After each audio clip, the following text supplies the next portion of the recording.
Hello बच्चा party, welcome back to the class. आज हम कर रहे हैं क्लास 11th का चैप्टर जिसका नाम है न्यूरल कंट्रोल एंड कोऑर्डिनेशन। ठीक है, तो स्टार्ट करते हैं। आज हमारा ये पहला लेक्चर है इस चैप्टर का। स्टार्ट करते हैं। चैप्टर का नाम क्या है?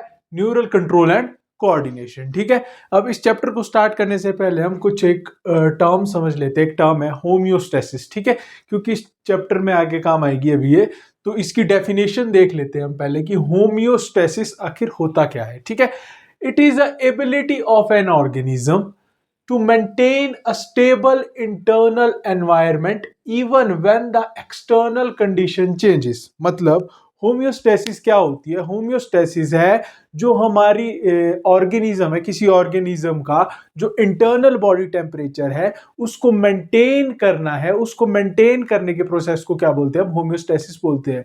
जब एक्सटर्नल एनवायरनमेंट चेंज भी हो रहा है तब भी इंटरनल एनवायरनमेंट है जो ऑर्गेनिज्म की बॉडी का, उसको मेंटेन करने के प्रोसेस को क्या बोलते हैं? हम होम्योस्टेसिस बोलते हैं। सपोज दैट, जैसे कि अब हम मान लेते हैं कि एक ऑर्गेनिज्म है। ठीक है, इसके अंदर, बॉडी के अंदर जो टेम्परेचर है, इसका इंटरनल टेम्परेचर है, उसको क्या करना है? हमें मेंटेन करना है। कब? जब हमारा बाहर का टेम्परेचर भी क्या कर रहा है? वेरी कर रहा है या चेंज कर रहा है, उस टाइम भी इंटरनल टेम्परेचर को जो मेंटेन करते हैं, उस मेंटेन करने की प्रोसेस को क्या बोलते हैं? हम होम्योस्टेसिस बोलते हैं। ठीक है, ये डेफिनेशन बोलती है कि ये एबिलिटी है, ability of an organism to maintain a stable internal environment even when the external condition changes. ठीक है, क्लियर है? अब इसके बाद बात करते हैं हम एनसीईआरटी की। ठीक है, कि एनसीईआरटी क्या बोलती है होम्योस्टेसिस के बारे में। Function of organs and organ systems in our body must be coordinated to maintain homeostasis. ठीक है, हमारी एनसीईआरटी बोलती है जो हमारे ऑर्गन्स है और ऑर्गन सिस्टम्स है, उनका फंक्शन क्या होना चाहिए? हमारी बॉडी में कोऑर्डिनेटेड होना चाहिए उनका फंक्शन, ताकि क्या हो सके? हम मेंटेन कर सके। किसको मेंटेन कर सके? होम्योस्टेसिस को मेंटेन कर सके। और होम्योस्टेसिस हम पहले ही देख चुके हैं क्या है? एबिलिटी है। किसकी? ऑर्गेनिज्म की एबिलिटी है। किस चीज की एबिलिटी है? To maintain stable internal environment even when the external environment changes. ठीक है, क्लियर है? अब इसके बाद नेक्स्ट आता है हमारा क्या? कोऑर्डिनेशन। ठीक है, कोऑर्डिनेशन क्या होती है? अब कोऑर्डिनेशन आप सबको पता ही होगा, फिर भी हम देख लेते हैं कि कोऑर्डिनेशन है। Coordination is the process through which two और मोर ऑर्गन्स इंटरेक्ट। क्या करेंगे? दो या दो से अधिक ऑर्गन्स क्या करेंगे? इंटरेक्ट करेंगे और क्या करेंगे? कॉम्प्लीमेंट करेंगे फंक्शंस ऑफ वन अनदर। मतलब एक दूसरे के फंक्शन को क्या करेंगे? वो कॉम्प्लीमेंट करेंगे। कौन? दो या दो से अधिक ऑर्गन्स वो क्या करेंगे? आपस में इंटरेक्ट करेंगे। उसको क्या बोलते हैं? हम कोऑर्डिनेशन बोलते हैं। ठीक है, क्लियर है? अब कोऑर्डिनेशन का एनसीईआरटी में क्या दिया हुआ है? एक एग्जांपल दिया हुआ है, तो हम वो देख लेते हैं कि क्या कहती है हमारी एनसीईआरटी। बोलती है कि when we do physical exercises, जब हम क्या करते हैं? फिजिकल एक्सरसाइज कर रहे हैं कोई भी, उस टाइम पर क्या होगा? सबसे पहले तो जो एनर्जी डिमांड है वो क्या हो जाएगी? इंक्रीज हो जाएगी। क्यों इंक्रीज होगी? किस लिए? ताकि वो मेंटेन कर सके जो मस्कुलर एक्टिविटी इंक्रीज हुई है। ठीक है, उस जब हम एक्सरसाइज करेंगे तो क्या होगा?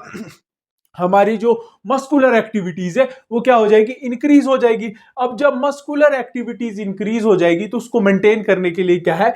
जो एनर्जी डिमांड है बॉडी की वो भी क्या हो जाएगी? इंक्रीज हो जाएगी। ठीक है, अब जब इंक्रीज होगी हमारी बॉडी डिमांड एनर्जी की, तो उस टाइम पर क्या होगा?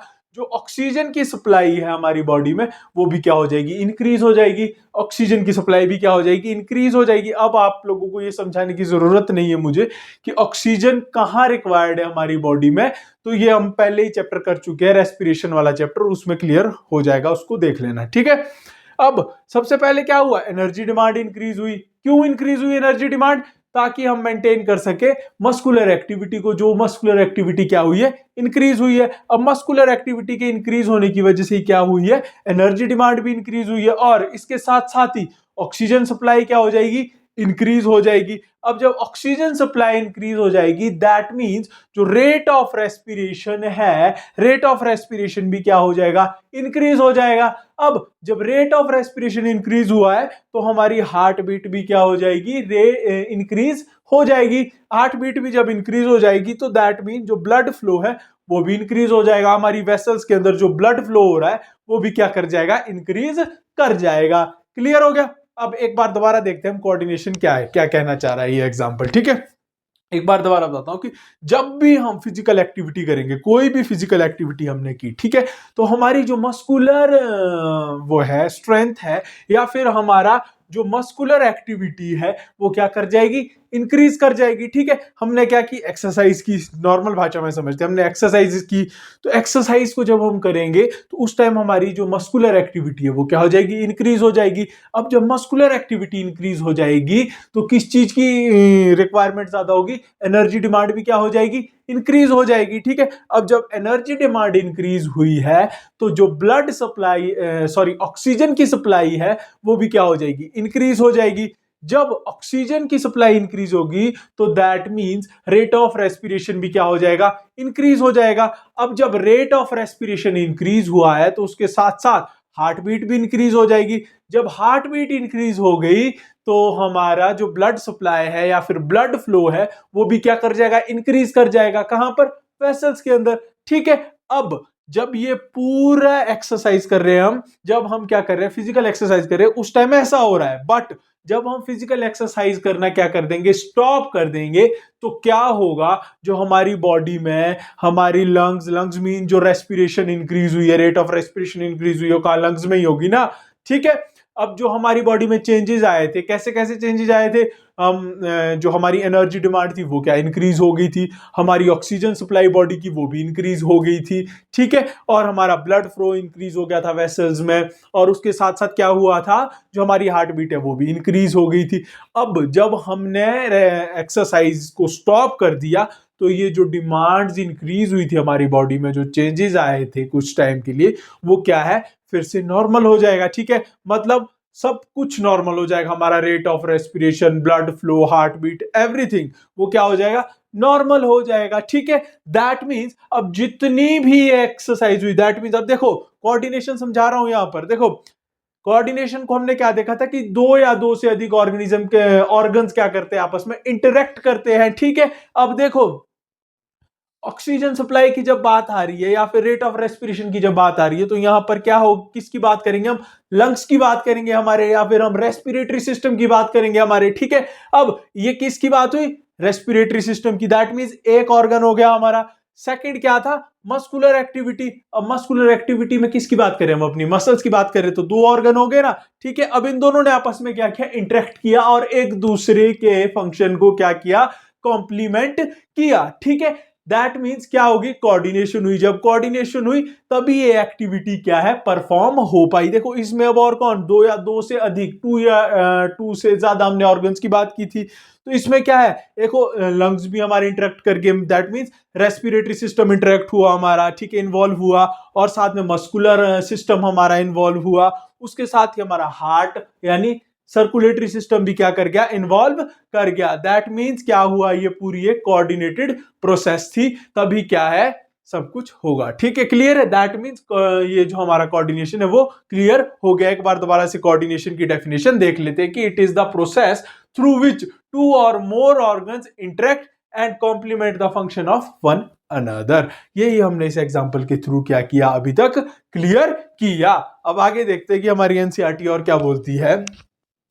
In our body, the neural system and the endocrine system join।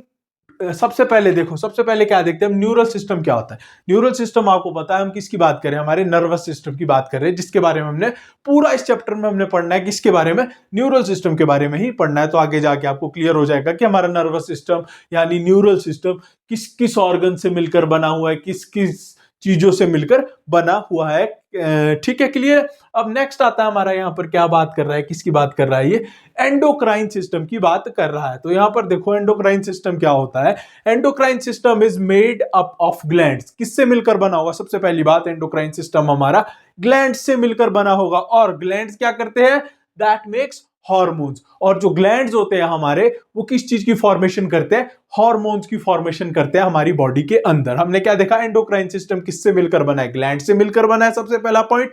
And second point is कि जो हमारे ग्लैंड्स है वो क्या करते हैं? हॉर्मोन्स को बनाते हैं, हॉर्मोन्स को प्रोड्यूस करते हैं। ठीक है, क्लियर है? अब हमने यहां देखा कि हम किस लिए बात कर रहे हैं एंडोक्राइन सिस्टम की, मेन चीज वो है। ठीक है, अब हॉर्मोन्स है, hormones in the body. Hormones क्या होते हैं? Hormones are the body chemical messenger. देखो, हॉर्मोन्स होंगे जो, वो क्या होते हैं? बॉडी केमिकल मैसेंजर होते हैं। दैट मींस वो क्या करते हैं? मैसेजेस को क्या करते हैं? ट्रांसमिट करते हैं, यानी मैसेजेस को लेकर जाते हैं हमारी बॉडी के अंदर। ठीक है, इसलिए हम किसकी बात कर रहे हैं यहां पर? एंडोक्राइन सिस्टम की बात कर रहे हैं। दैट मींस एंडोक्राइन सिस्टम की जब भी बात होगी तो वो हमेशा ध्यान में आना चाहिए आपके कि एंडोक्राइन सिस्टम किससे मिलकर बना है? ग्लैंड से मिलकर बना है। और ग्लैंड्स क्या बनाते हैं? ग्लैंड्स हमारे बनाते हैं हॉर्मोन्स को बनाते हैं। और हॉर्मोन्स क्या होते हैं? हॉर्मोन्स होते हैं केमिकल मैसेंजर। ठीक है, क्लियर है? समझ गए? इतना ध्यान में रखो। अब इसके बाद आता है हमारा नेक्स्ट, हम क्या देख रहे थे आगे कि इन our body neural system and endocrine system. Endocrine system clear हो गया ना? कि इन our body the neural system and endocrine system jointly coordinate and integrate all the activities of the organs so that they function in synchronized fashion। देखो, synchronized fashion क्या होता है? synchronized fashion मतलब coordinated method में क्या करते हैं? एक दूसरे के coordination के साथ ही क्या करते हैं? काम करते हैं। कौन करते हैं? न्यूरल सिस्टम और एंडोक्राइन सिस्टम। न्यूरल सिस्टम में हमारा क्या आ जाएगा?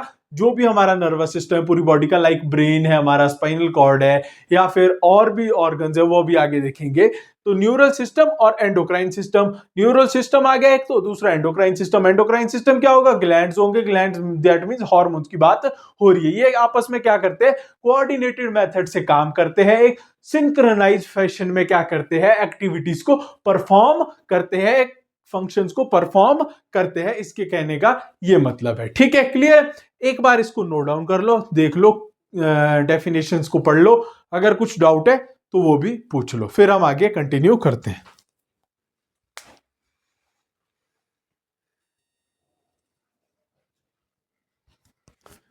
तो नोट डाउन कर लिया आप सभी ने? ठीक है, अब हम आगे करते हैं।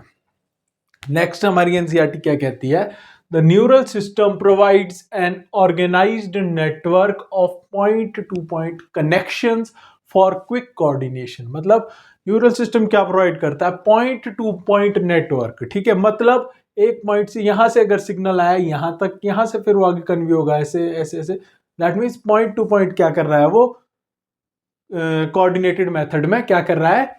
कनेक्शंस प्रोवाइड कर रहा है। किस लिए? ताकि क्या है? क्विक कोऑर्डिनेशन हो सके। ठीक है, क्लियर है? अब इसके बाद हमने क्या देखना है? अब न्यूरल सिस्टम के बारे में देखना है कि न्यूरल सिस्टम की हम बात कर रहे हैं इतनी देर से, आखिर न्यूरल सिस्टम होता क्या है? ठीक है, neural system is composed of highly specialised cells called neurons. ठीक है, किससे मिलकर बना होता है न्यूरल सिस्टम? या फिर न्यूरल सिस्टम को हम नर्वस सिस्टम भी बोल सकते हैं। तो वो बना होता है हाईली स्पेशलाइज्ड सेल से मिलकर बना होता है। और उन हाईली स्पेशलाइज्ड सेल को क्या कहा जाता है? न्यूरॉन्स कहा जाता है। क्या कहा जाता है? न्यूरॉन्स कहा जाता है। अब हम थोड़ी देर में भी आगे इसके बाद न्यूरॉन्स के बारे में डीपली पढ़ेंगे, तो वहां आपको समझ आ जाएगा कि आखिर न्यूरॉन्स होते क्या है। तो इसका डायग्राम भी देखेंगे। ठीक है, अब इसके बाद यहां कहता है कि न्यूरॉन्स का क्या काम होता है, या फिर न्यूरॉन्स है जो, वो क्या परफॉर्म करते हैं? वो क्या करते हैं? वो करते हैं डिटेक्ट कर सकते हैं, विच कैन डिटेक्ट या फिर रिसीव और ट्रांसमिट। किसको? स्टिमुलाई को। अब स्टिमुलाई मिलता है, स्टिमुलाई मिला, दैट मीन सिग्नल मिला, सिग्नल समझो। ठीक है, स्टिमुलाई को थोड़ी देर के लिए, तो उसको क्या करेंगे? वो न्यूरॉन्स डिटेक्ट करेंगे स्टिमुलाई को। और उसको क्या करेंगे? पहले तो डिटेक्ट किया उन्होंने, ठीक है, कि स्टिमुलाई मिला, उसको क्या कर लिया कि डिटेक्ट कर लिया कि यहाँ स्टिमुलाई है। ठीक है, आफ्टर दैट उसके बाद क्या किया? उस स्टिमुलाई को उन्होंने रिसीव किया। ठीक है, किसने? न्यूरॉन्स ने। अब जब रिसीव कर लिया, रिसीव करने के बाद क्या किया? ट्रांसमिट किया, उसको आगे भेजा। कहां? ब्रेन की तरफ। किसने? न्यूरॉन्स ने। ठीक है, क्लियर? न्यूरॉन का काम क्या होगा? Which can detect, receive and transmit the different kind of stimuli. इसको क्या करता है? वो ट्रांसमिट भी कर सकता है, ट्रांसमिट भी करता है, रिसीव भी करता है और डिटेक्ट भी करता है। कौन? न्यूरॉन्स। ठीक है, क्लियर हो गए न्यूरॉन्स? अब इसके बाद देखते हैं हम कि न्यूरल ऑर्गेनाइजेशन है, जो सिंपल न्यूरल ऑर्गेनाइजेशन के बारे में देखते हैं। किसमें होती है सिंपल न्यूरल ऑर्गेनाइजेशन? होती है हमारी लोअर इनवर्टिब्रेट्स होते हैं, जो उनकी न्यूरल ऑर्गेनाइजेशन कैसी होती है? सिंपल टाइप की होती है, सिंपल न्यूरल ऑर्गेनाइजेशन होती है। फॉर एग्जांपल एनसीईआरटी बताती है किसके बारे में? हाइड्रा के बारे में। ठीक है, हाइड्रा क्या है? It is composed of network of neurons. जो हाइड्रा का न्यूरल सिस्टम है वो सबसे पहली बात कैसा होगा? सिंपल टाइप का होगा। दैट मींस किससे मिलकर बना होगा? नेटवर्क ऑफ न्यूरॉन्स से मिलकर बना होगा क्या? हाइड्रा का हमारा न्यूरल सिस्टम। ठीक है, क्लियर हो गया। इसके बाद बताती है हमारी एनसीईआरटी कि neural system is better organised in insects. मतलब जो इंसेक्ट का न्यूरल सिस्टम होता है वो कैसा होता है? बेटर ऑर्गेनाइज्ड होता है। ठीक है, वेयर किस वजह से? वहां क्या होता है? Brain is present along with the number of ganglias and neural tissues। वहां क्या है? जो ब्रेन है उसमें क्या है? Number of ganglia and neural tissues present है। अब गैंग्लियाज यहां नया वर्ड होगा कि ये गैंग्लियाज क्या होते हैं। ठीक है, गैंग्लिया क्या है? गैंग्लिया कुछ नहीं है, गैंग्लिया है number of, that means various group से। किसके ग्रुप से? ये नर्व्स के ग्रुप है। गैंग्लिया क्या है हमारा? गैंग्लिया है ग्रुप्स ऑफ नर्व्स को क्या बोलेंगे हम? गैंग्लिया बोलेंगे। ठीक है, क्लियर हो गया। अब इस यहां पर ध्यान रखने वाली बात यह है कि जो हमारा इंसेक्ट का न्यूरल सिस्टम है वो कैसा होता है? बेटर ऑर्गेनाइज्ड होता है। एक चीज आपको पता होनी चाहिए।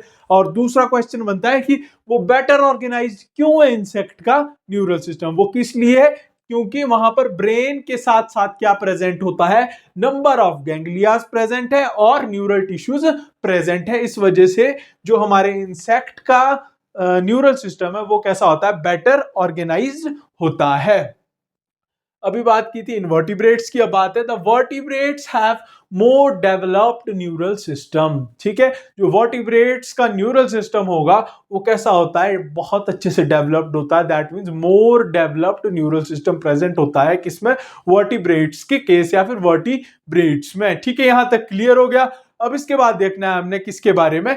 ह्यूमन न्यूरल सिस्टम के, यानी ह्यूमन नर्वस सिस्टम के बारे में हम आगे डीपली पढ़ेंगे। प्रॉपर पूरे के पूरे चैप्टर में क्या पढ़ना है? ह्यूमन न्यूरल सिस्टम या फिर ह्यूमन नर्वस सिस्टम। ठीक है, अभी यहां पर बताते हैं हमारे जो ह्यूमन न्यूरल सिस्टम है वो क्या है? दो पार्ट्स में डिवाइडेड है। किसमें है? दो पार्ट में डिवाइडेड है। सबसे पहला पार्ट हमारा क्या है? उसका नाम है सेंट्रल नर्वस सिस्टम, जिसको हम क्या बोलते हैं? CNS भी बोलते हैं। That means central neural system या फिर सेंट्रल नर्वस सिस्टम। अब जो हमारा ह्यूमन न्यूरल सिस्टम का सेकंड पार्ट है उसको क्या बोलते हैं हम? पेरिफेरल न्यूरल सिस्टम या फिर पेरिफेरल नर्वस सिस्टम, जिसकी शॉर्ट फॉर्म क्या हो जाएगी?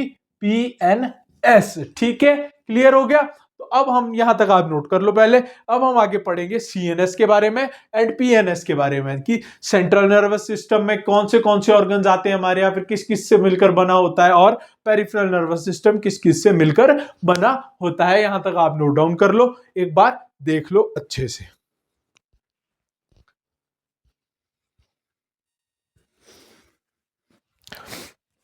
तो यहां तक नोट डाउन कर लिया सभी ने? ठीक है, अब इसके बाद आगे देखते हैं। हमने क्या देखा था अभी? CNS और PNS। ठीक है, दो टाइप्स देखे थे अभी हमने। ठीक है, CNS की फुल फॉर्म क्या थी? सेंट्रल न्यूरल सिस्टम या फिर सेंट्रल नर्वस सिस्टम। और जो PNS था हमारा उसकी फुल फॉर्म क्या थी? पेरिफेरल नर्वस सिस्टम या फिर पेरिफेरल न्यूरल सिस्टम। ठीक है, तो अब हम इनके बारे में देखते हैं कि किस किस से मिलकर बने होते हैं ये। सबसे पहले देखते हैं हम CNS किससे कंसिस्ट होता है। ठीक है, CNS is consist of brain and spinal cord. ठीक है, जो ब्रेन है प्लस स्पाइनल कॉर्ड क्या बनाते हैं मिलकर? CNS। ब्रेन और स्पाइनल कॉर्ड किसकी फॉर्मेशन करते हैं? CNS की फॉर्मेशन करते हैं। ठीक है, अब जो CNS है उसका फंक्शन क्या होता है, उसका वर्क क्या होता है वो देखते हैं। ठीक है, it is site of information processing and control. देखो, जो CNS है उसका काम है वो क्या है? वो इंफॉर्मेशन, जो भी इंफॉर्मेशन उस तक आएगी, ठीक है, उस इंफॉर्मेशन को क्या करना है? प्रोसेस करना है पहले तो, फिर उसको क्या करना है? कंट्रोल करना है।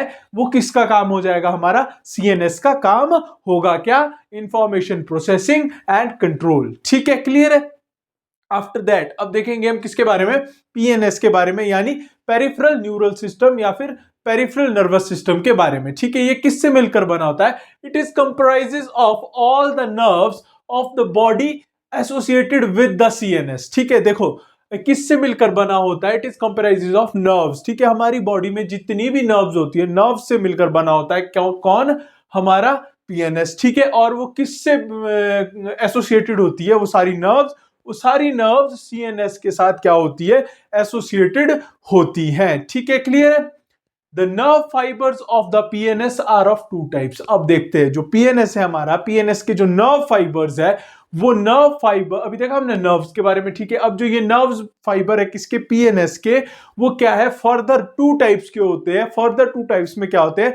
डिवाइडेड होते हैं। वो टू टाइप्स कौन से है? पहला है हमारा एफेरेंट फाइबर्स, सेकंड है हमारा क्या? Efferent fibres. ठीक है, अब एफेरेंट और इफेरेंट के बारे में हम लोगों को क्या है? पढ़ना है। ठीक है, सबसे पहले देखते हैं हम एफेरेंट फाइबर्स क्या होते हैं और क्या इनका रोल है। ठीक है, afferent fibres transmit impulse from tissue organs to the CNS. देखो जो एफेरेंट मींस एफेरेंट फाइबर्स है, वो क्या करते हैं? वो इंपल्स को क्या करते हैं? ट्रांसमिट करते हैं। कहां से?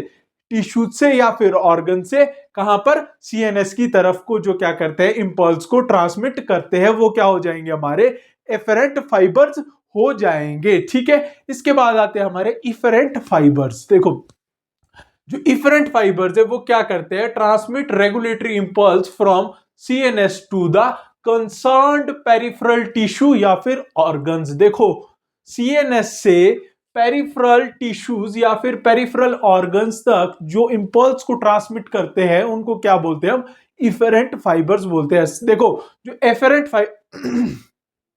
जो हमारे एफरेंट फाइबर्स थे उनका क्या काम था? वो टिश्यू या फिर ऑर्गन से सीएनएस तक क्या करते थे? इंपल्स को क्या करते थे? ट्रांसमिट करते थे। अब जो हमारे इफरेंट फाइबर्स है वो क्या करते हैं? सीएनएस से इंपल्स को कहां ट्रांसमिट करते हैं? जो हमारे कंसर्न्ड पेरिफेरल टिश्यू है या फिर ऑर्गन्स है वहां तक क्या करता है? वो ट्रांसमिट करता है। किसको? इंपल्स को, रेगुलेटरी इंपल्स को ट्रांसमिट करते हैं इफरेंट फाइबर्स। तो यहां तक क्लियर हो गया। अब इसके बाद जो हमारा नेक्स्ट है वो क्या है? जो पीएनएस है हमारा पेरिफेरल न्यूरल सिस्टम है, वो फर्दर डिवाइड होता है टू पार्ट्स में आगे जाकर। किस किस में? एक हमारा सोमेटिक न्यूरल सिस्टम होता है, सेकंड हमारा क्या होता है? Autonomic neural system. देखो सोमेटिक न्यूरल सिस्टम को हम क्या बोलते हैं? एसएनएस भी बोलते हैं, और जो हमारा ऑटोनोमिक न्यूरल सिस्टम उसको क्या बोलते हैं? हम एएनएस बोलते हैं। ठीक है, ये क्या हो जाएगा? ये हो जाएगा हमारा एसएनएस, और ये हो जाएगा हमारा क्या? एएनएस। ठीक है, ऑटोनोमिक न्यूरल सिस्टम या फिर नर्वस सिस्टम। ठीक है, अब सबसे पहले देखते हैं हम कि सोमेटिक न्यूरल सिस्टम का क्या काम होता है, क्या एनसीईआरटी बोलती है। ठीक है, it transmit impulse from CNS to the skeletal muscles. देखो जो हमारा सोमेटिक न्यूरल सिस्टम होता है वो करता है जो सीएनएस से इंपल्स को ट्रांसमिट करता है। कहां? स्केलेटल मसल्स की तरफ। कौन? एसएनएस। ठीक है, इसके बाद आता है हमारा एएनएस। एएनएस यानी ऑटोनोमिक न्यूरल सिस्टम क्या करता है? It transmit impulse from CNS to the involuntary organs. Involuntary organs आपको पता है जिनको हम कंट्रोल नहीं कर सकते। वो क्या है?